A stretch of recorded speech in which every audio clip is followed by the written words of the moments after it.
Welcome back, everybody. And here's the funny thing. So, inventory's down.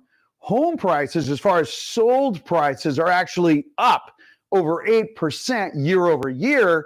And yes, I know it's super crazy. The funny little escalations that are not so funny, they're back. People are doing some crazy escalations. We're going to go into that. Let's go ahead and hit what we are talking about as far as where we're going to go, what's going to happen, so you can make the best business decision possible. So when we pop this one up right here, look at this. Even on a national level, consumer prices are on the rise. Home shelter inflation is up 6%. And funny enough, according to Lawrence Yun, he is expecting everything kind of to stay status quo as we are looking at progressing through Q1, Q2, first quarter, second quarter. We 100% agree with that. The Feds, well, they're starting to back off a little bit because CPI or inflation, the numbers came in higher than what they wanted, and they're saying, well, okay, so we may not, reduce rates in March. We may push that out because, again, inflation still kind of is creeping along. Now, I don't foresee them increasing it, primarily because the commercial lending, or what we call CRE, commercial real estate, with the banks, that is the problem. So, you hear a lot of people talking about, oh my gosh, we're going to do 2008 again. No, not really. It's not residential this time. It's commercial. And it's not because commercial is a bad thing or they made bad commercial loans. It's when you take commercial interest rates from 3% to over 7%, 8%, that is a massive issue because commercial real estate, much like a business, it's profit and loss. And if these folks are into properties and you look at a massive increase, I mean, heck, you guys, we had interest rates were cresting close to 8%. Buyers pulled back. Why? Well, because of cost of funds. Well, it's the same issue, except commercial real estate, their mortgages are on 3, 5, 7-year mortgages, with balloon payments that are coming due. We have $1.3 million or trillion dollars worth of commercial real estate loans that are going to be coming due just this year alone. That is going to be the what we call the hick 'em up. Anyway, with that, now let's keep moving on with our show. All right, so remember, if you like what you see, make sure you click that like button, smash that subscribe button for us. Hey, just let us know. We appreciate you, and it helps others get this information. All right, moving on. Okay, Freddie Mac. Let's talk a little bit about rates. Rates are super important right now because, as you can see here, this is their running 7-day average. It's lagging a little bit. It's probably closer to about 6.8. Nonetheless, you can see that our rates are actually doing quite well. And if we take a look at this chart here, you can see that over the last day, we actually popped up 0.1% on the jumbos. Everything just kind of popped up.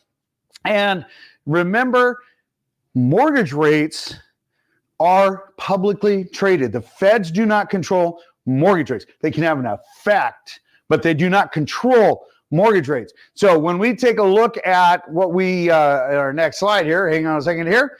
So when we take a look at doing a loan comparison so you guys know what to do. Plus, look, watch the free video, 5 questions to ask when getting quoted mortgage rates. It is super important. It's a free tool. There's no cost. There's no login, no nothing.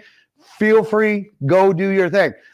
We've received a number of requests from folks that say, hey, that refinance tool, that's pretty cool. But hey, what is my home valued at today? Listen, we'll put this link there. You can get a free online home evaluation. It's online, super simple, and they'll go ahead and fire off a neighborhood report. It's free. There's no cost to it. We'll put that in below so you can get a look at it. All right, moving on. The Northwest MLS. When we take a look at what's going on trend-wise with the Northwest MLS, if we pop up here and let's blow this bad boy up. So this is super interesting. When we take a look at our year to date, just on sales, so we're down 5.1% on inventory. We've discussed that we've been seeing a diminishing return on inventory and getting closer to 1.3, 1.4 months of inventory, unfortunately, instead of where we need to be between 3 and 4 months of inventory. Note that our pended is down just basically what a little over 100 homes. And when we take a look at the number of sales year over year, again, because our inventory is low, we're seeing that same response over here on the solds. However, with our more aggressive spring market that has already come into play, we have seen just a small uptick on homes, right? So it's just a little less than 100 homes here. And again, down here, you'll see that our pendants are actually up also. Yeah, it's about, 42 homes. The funny thing is that, this is a little bit of a surprise, but we are seeing some very aggressive activity on homes coming on market and then going off market right away for well priced.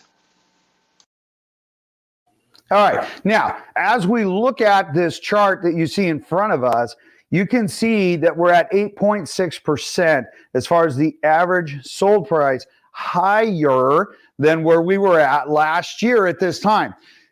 The same thing with new on market. We're seeing that increase in activity as far as increased price points. Totally seasonal normal. This is not like, oh, this is new. It's not new. It's seasonally normal. And again, remember, price is the first impression. So as we pop over, let's we kind of saw this chart, but let's take a look at our running 7-day average with this.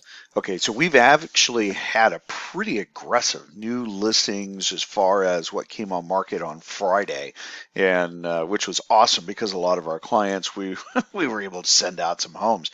Funny enough, so we had 824 that actually came on market as we look at our 7-day average. But again, look at this, 1,174. So our pendants are still up, and then of course 707 sold listings, went off market also.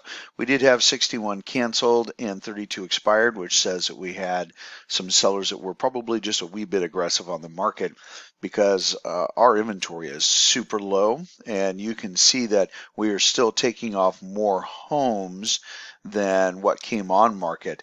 And in fact, right here, when we talk about prices reduced, this should never happen.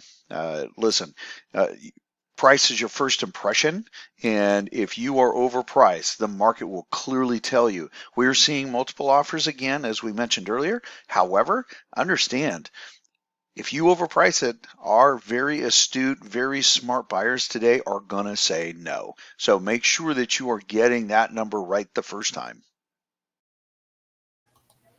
Okay, now, everything as we have shown you metric-wise is all about residential, and it's the same metrics that we use every single week so that you have that consistency of message, again, to make the best business decision possible. Now, if we pop over, let's open this back up again. Hang on a second. Let's take a look at new construction. Super, super interesting. The new construction is actually, it's actually doing super well, kind of like it did last year.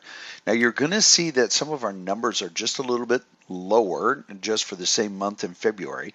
We're down 65 pendant homes. We're down 11 actual closings, although year over year we're up 5.7% on solds and 0.5% up as far as homes going pended, yet our new on market is down 3.4, and then of course overall inventory is down basically 10%. Here's a big deal though. When we take a look at interest rates today at 6.77 to 6.8, last year at this time we were at 6.32%, and that incentivized a lot of buyers to get out there because, near 0.5% makes a big deal. Anyway, make sure that the agent that you're working with knows how to negotiate those extra goodies on a contract, because builders are not willing to play with price. So remember that. All right. Now, New construction, as we just recapped, again, doing super well. It's interesting when you take a look at the year over year. We deal with such tiny numbers because our inventories, again, is so low. The same thing again, with bank owned. Again, for those folks that are out there thinking that bank owned homes are a great deal, they're not in our area. Not when we have so few homes and our default rates are exceptionally low. However, let's blow this up. Let's take a deeper dive into the screen. So as we zoom into the bank owned, there's really nothing to report. Last week we saw very similar numbers. Went through the 52, which you might say, George, why are you going through those? We looked to see what the actual true numbers are, and there were six. There are 6 homes that are on the wall of shame this week, and so it's actually 46 homes. We're only seeing a 24% difference as far as overall inventory, but because the inventory is so low, and understand, this is half of Washington State. Okay, 3/4 of Washington State. That's a massive area, and just to have 46 homes, that's peanuts. And all things considered, these numbers are super low. Again, we're in the sweet spot that nationally we're again in the top 5 as far as having the fewest number of homes. Defaults are still down. They're not, they uptick just a tiny little bit, but nothing significant at all. And banks are, they're putting these things on the market after doing some basic cleanup, paint, carpet, vinyl, putting them on for market value. Now, many of them are overpriced, because they're trying to be a little more aggressive than they should be, but nonetheless, they're putting out up there. Then we're not seeing, a 25, 30, 40% discount because it's a bank-owned home, like you hear from some of the books and tapes people. So don't get caught up into that. Okay, so remember, if you have any questions regarding new construction, bank-owned homes, and you want to kind of get a general feel for it, let us know. If you need a specific report out in your area, look, let us know. We monitor, basically 3/4 of Washington State as we look at trends and, different investment opportunities. And then, of course, representing the different lenders and credit unions that we work with. All right. So at the end of the day, the question is the market doing seasonally what it should be doing? The answer is yes. Interest rates, well, they're going to stay in the mid to high 6s. I project that over the next, at least 45 days. I don't see a lot happening until we get the next update as far as CPI goes. No, I'm leaning or hedging against the Feds actually reducing rate in March. If they do, I think it'll be small. I just don't think they will. Their goal to get inflation down to 2% when it's a little over 3%. I don't see that happening, which means that bonds and the mortgage-backed securities, they're going to stay there. We need to make sure that the 10-year Treasury stays above 4%, which will help give us some stability with mortgage rates. Anyway, if you have any questions, make sure you reach out. In the meantime, have an absolutely fabulous weekend, and I will see you on the next video. Take care.